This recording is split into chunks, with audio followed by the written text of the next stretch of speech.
Trace, we saw Ant almost dunk on you last game. What's it like trying to guard him at the rim? It's difficult. He's a great player, especially when he gets a full head of steam. So meeting him early, but also knowing that Gobert's a lob threat, so you got to trust the help behind. But meeting him early is really the only thing you can do with him. But yeah.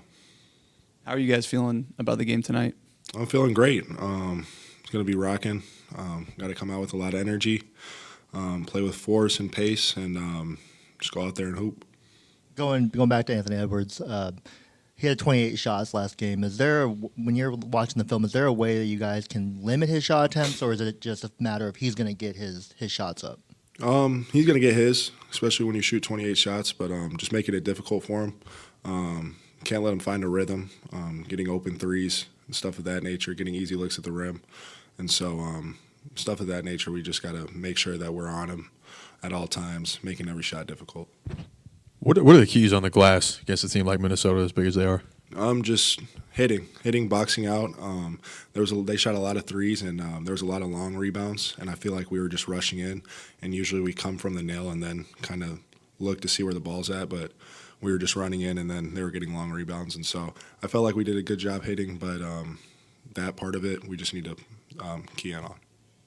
That was a really good playmaking game from Randle specifically. Like, how do you shut that drive and kick game off?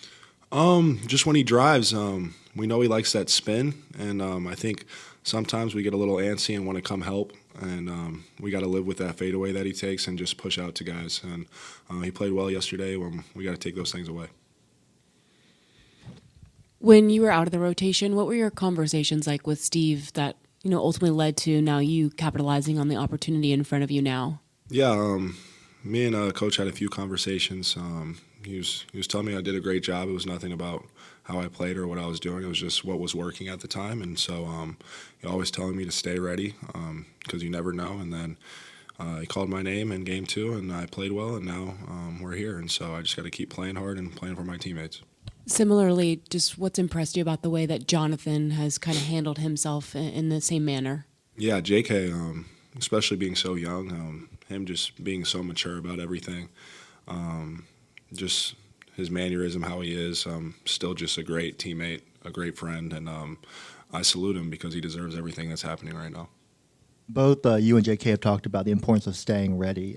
What does it take to stay ready when you maybe aren't in the rotation or getting limited minutes? Yeah, I feel like it's kind of a gift, honestly, because you get to work out, you get to work on your game, but at the same time just watching, seeing how guys are and talking to the vets like Draymond, Steph, Jimmy, they're giving you confidence and stuff of that nature. And so you just got to continue to work on your craft, continue to work on your game, and whenever your name's called, be ready to go. How much does the possibility of Steph coming back in the series and the need to extend it to him to get to a point where maybe he can come back loom, how much of a talking point is that? It's definitely there, but we got to take things one game at a time. We can't look forward. We can't look at anything else. We got to just focus on this game and come out. We know how good Steph is and how much he means to us, and obviously we want to play to win already, but with him out, we want to play for him as well, and so it just adds an extra chip on your shoulder. Steve talks a lot about meeting physicality and this concept of physicality. What does that look like in practical terms? Is that just make them feel you on screens, box out hard? What do you think about? Yeah, I feel like we talked about in the Houston series and how we were hitting and their shots. It was a lot different because they don't shoot as much threes, and so everything was at the rim, and it was kind of a war inside. Well, this team shoots a lot of threes, and so making sure we hit kind of what I talked about earlier, where we can't just run in and try to get the rebound because there's so many long rebounds and stuff. So almost playing playing hard, but also playing with force and just being smart about what we're doing. Brandin was obviously pretty frustrated, especially in the first half the other night. What do you say to a shooter like that? How do you guys lift him up so that he can, perform well tonight? You got to wash it. At the end of the day, he didn't make a lot of shots, but he's going to have a chance tonight, and he's just got to wash that performance and just continue to shoot the ball. He's a great player. He's a great shooter. He's someone that's super confident, and so I don't think I'll have a problem with that at all. Trace, Steve was talking about how he's close to finding a formula of how to play without Steph to win without Steph. And you guys were really close. It's just finishing better and things like that. What have you learned about how you guys have to play without Steph in order to win? We got to play fast. We got to play with a lot of pick and rolls with Gobert in it. But honestly, just pushing the pace and making sure we get to our spacing. And so with Steph out, he commands a lot of attention. He commands a lot of presence, and he creates a lot of spacing for us. And so with him out, we got to rely more on getting to certain spots on the floor and making sure that we can shift the defense. So. And did that last game, how much confidence did it give you guys in just going into Jimmy, but also Jonathan too?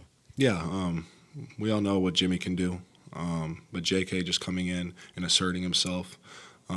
It's not the first time we've seen it. He's played like this before. I remember Houston in the middle of the season before he got hurt. And so he's going to have to carry us, and we have faith in him.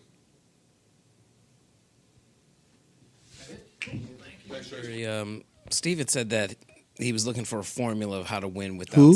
Steve Kerr. Oh. He was looking for a formula of how to win without Steph, and he felt like you guys are very close to finding it. It was just like a matter of kind of closing better this last game. But what have you guys learned of how you guys have to play without Steph in order to win? Like you said, we just got to do a better job closing. Offensively, I think that we get what we want. Just got to be locked in. Some mental collapses and mental turnovers put us in a kind of a bind last game. So we clean those up. I think we'll be in a good spot late down the game to be able to close games. Gary, Trace talked about the need to play with pace, play a little bit faster. Is that just getting out and running in transition, or is there something that applies in the half-court setting as well when it comes to playing with pace? No, you just, cut with a purpose. Swing the ball, hit the open man, and like he said, in transition, just get out and try to, find easy buckets and space the floor, get to the corners, and, attack the seams. What kind of challenges does Randle present? He's just a force, demands attention, but, I think we've been doing a pretty good job on him. Just, making his aggressiveness tough. When he drives, just making it tough for him and, making him shoot over Dre and whoever he's got down there. How much is like the possibility of Steph coming back in this series, and the need to extend the series to that point? How much does that loom? A lot. Is it something you guys talk about? No. It's out of our hands. When he's ready, he's ready. How have you seen him recently? How is he doing, mentally, energy-wise? Same person, He's just, going through the steps. So when he gets out the cryo-chamber, he's ready. That's a really good rebounding team over there, and you guys are also a really good rebounding team. Like, what specific challenges do they present? Just got a couple footers. That's about it. Yeah, that's about it. You guys are great.